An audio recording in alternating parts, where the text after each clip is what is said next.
Hey all you action figure enthusiasts out there, JC here with another T&I toy review. And for today's review, I'm going to be taking a look at the brand new Marvel Legends X-Force Boom Boom and Cannonball figures from Hasbro. Now both of these figures come in similar packaging that we see with all the Marvel Legend figures. You've got the Legend Series logo up at the top. The figures are clearly displayed. These are members of X-Force, so you've got the X-Force logo and then the names of the characters down below. On the sides of the packaging, you've got some artwork for each of the characters. And then on the back of the packaging, you've got additional artwork, brief bios in multiple languages. So here's a look at Boom Boom's bio and Cannonball's. And then down below, look at all the figures in the wave that you need to get in order to complete the Wendigo Build-A-Figure.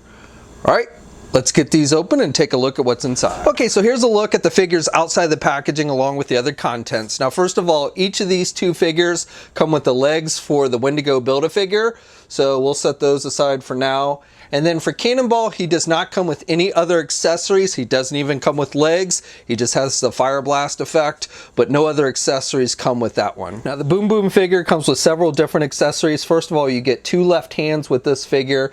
The one that's attached to the figure is supposed to mimic her abilities.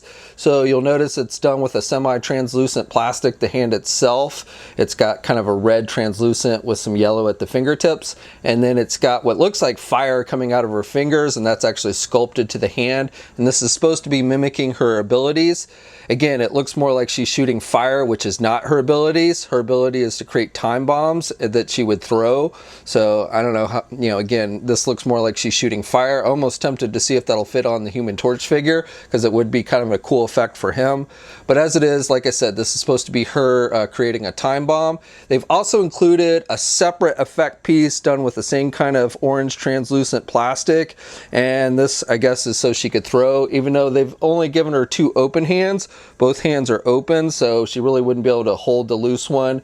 Then the second hand is, again, another left hand, and it's just a solid color that matches her glove, because this is, supposed to be her normal hand. And then finally, the figure comes with two different head sculpts. So you've got this normal looking one, and then you've got this one where she's blowing a bubble with her chewing gum. I don't know what it was about female mutants in the 90s, but they love their chewing gum. So they've included the two head sculpts. Otherwise, they're pretty much the same. This non-bubble gum head sculpt, you can see her lips, and she's got the bright colored neon lipstick, which was something she often had, along with the neon colored green glasses. She's got the hair, and I like the way the hair looks. It's got a nice wash effect, both head sculpts do, and it's that very 80s style that she was sporting back then.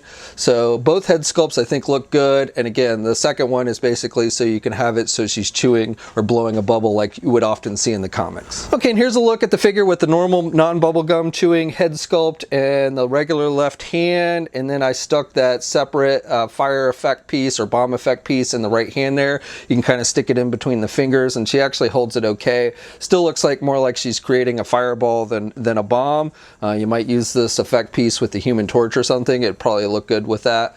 But as it is, the head sculpt, again, I think looks really good. Also, just wanted to note with the earrings, both head sculpts have those big star earrings. Again, something that you would see a lot in the 80s and the character would wear. This is pretty much how Rob Liefeld drew the character. Okay, now for the figures themselves, we'll start off looking at the Cannonball figure, and you may or may not be aware, but Cannonball was one of the original members of the New Mutants, and then also one of the original members of Cable's X-Force, and this is a good representation, at least from the waist up, of what he wore on X-Force.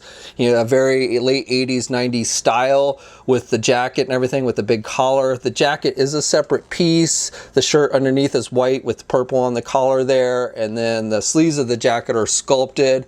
And he kind of wore this outfit that looked like, something a biplane pilot would wear, with this headpiece with the goggles and then the big brown gloves. So, it was kind of weird look for him, but, when he went to X-Force, this is what he started wearing. And I think they've done a pretty good job of capturing the likeness, again, at least from the waist up. You've got a nice wash effect in the hair, so that looks good. Now from the waist down, you just get this blast effect, so it looks like he's blasting off. You don't get any legs, unfortunately. The blast effect is done with a semi-translucent plastic. It's orange at the bottom and then gets yellow towards the top. And again, this is supposed to be mimicking his ability to blast off like a cannonball. Now real quick on the Cannonball figure, first of all, I just want to note that if you want to take the blast effect off, it does pop off real easy. You've got the hole on the blast effect, and then you've just got this peg, and again, it just pulls right off. So unfortunately, they didn't include the extra legs to go with it, but they did make it simple to remove the blast effect. I don't know if they'll re-release this figure sometime down the road with legs, probably, knowing Hasbro, but if you are looking for a temporary fix, what I might suggest is you take these legs from the Paladin figure. The purples match up nicely. And you can see, you know, you would need to do some painting if you wanted to be it completely comic book accurate. You'd want to paint the black on this crotch section white, and then paint white stripes on the inner legs and the boots brown. But I'm not really into painting. I can't paint worth a damn, so I'm not even going to try. But again, if you just want a temporary fix, yeah, you might use the legs from the Paladin figure. They seem to work pretty good. And as it is, you can actually pick up a Paladin figure if you need an extra one or never got it the first time. You can actually go to Amazon and pick it up at a discounted price of like $14. And if you have the Amazon Prime shipping, you don't have to pay anything for shipping. So it might be a good time to pick up that figure if you want to try and give your Cannonball some legs to actually walk around with. Now the Boom Boom figure is probably the nicer of the two figures because I guess she has legs, I would say. But I think they've done a good job here. So she's wearing the neon pinkish purple outfit that she would often have in the comics. She's got this vest, which is a separate piece, and I believe we've seen this with other figures, Storm maybe. And then she's got this belt. We've seen this belt as well. She's got the gloves with these little extra pieces. So when you're taking the hands off, these will come off. So just be wary of that. We've seen this body before, so nothing really new here. She's got this leg piece. This might be new. I don't recall this piece, but I won't swear to it. And then she's got the short boots, and the boots and the belt and the jacket and the gloves all match up nicely with that kind of brownish color.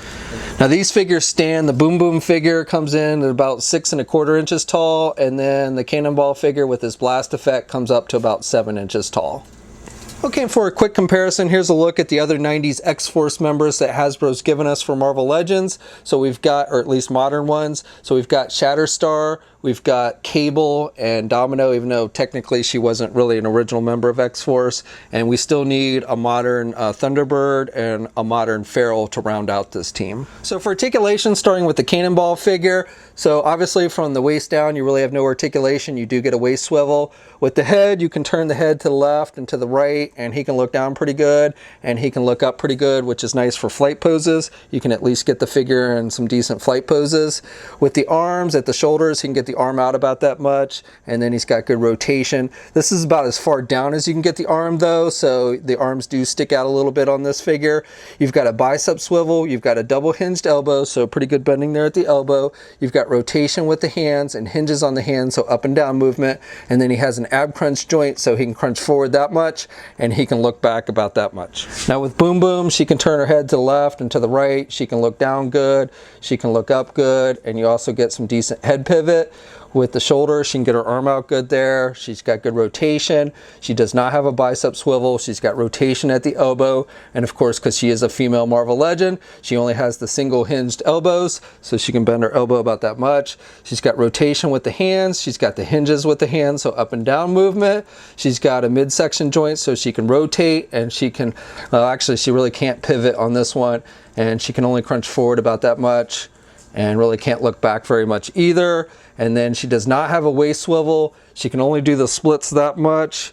She can get a leg forward good, and then she can do her leg back about that much. She's got a thigh swivel. She's got double jointed knees, so good bending there at the knee. And then she has hinges with the feet, so up and down movement. And she does have ankle pivot and 2 peg holes on the bottom of the feet. Okay, so that's my review. So overall, from the waist up, I really like the Cannonball figure. The blast effect isn't bad, but it really would have been nice if we'd gotten some legs thrown in with it. However, if you do want some standby legs, I would recommend using the ones from the Paladin figure. They do work pretty well.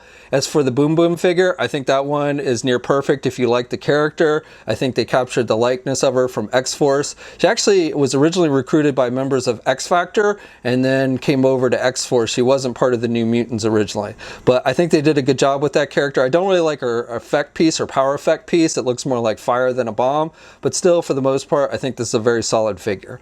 Now, both of these figures are available now. We'll have a full image gallery up at marvelousnews.com. There'll be a link in the video description below. As always, leave a comment. Let me know what you think. If you're so inclined, like the video, subscribe to the channel if you haven't already, and hit the bell notification so you're alerted every time I upload a new video. You can also follow me on my Facebook, Twitter, and Instagram accounts. I have links to those in the video description as well. And until next time, guys, I'll catch you later.